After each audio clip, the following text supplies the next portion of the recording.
FORA.tv. The world is thinking. I don't think there is a lust for celebrity journalism in this country. I think that's what the media is putting out there. I think people are turning away increasingly.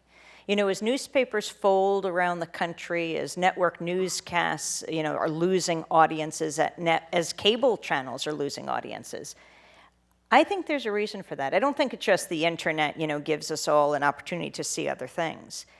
I think people are sick and tired of being fed either these fluff stories or simply lies. I mean, let's look at what the media did around the Iraq War. If President Bush just had a megaphone on the steps of the White House and intoned WMD, weapons of mass destruction, I think some people would have believed him. But he had something far more powerful. He had the US press corps. More powerful than any bomb, more powerful than any missile is the media. And the Pentagon, the White House deployed the media, which is why we have to take it back.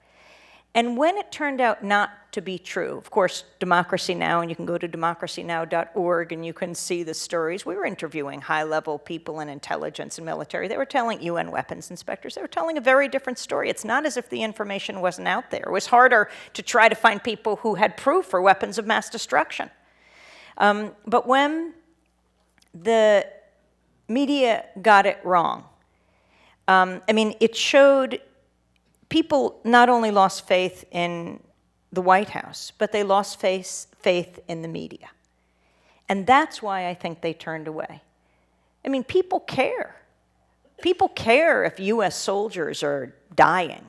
People care if Iraqis and Afghans are dying. I do think that that's what people care about.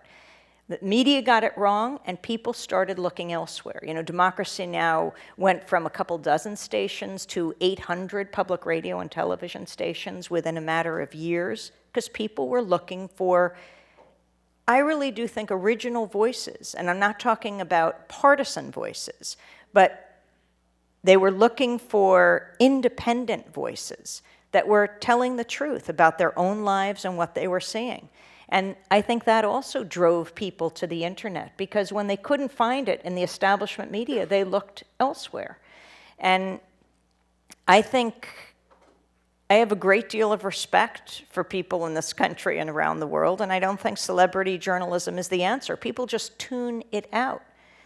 They want facts.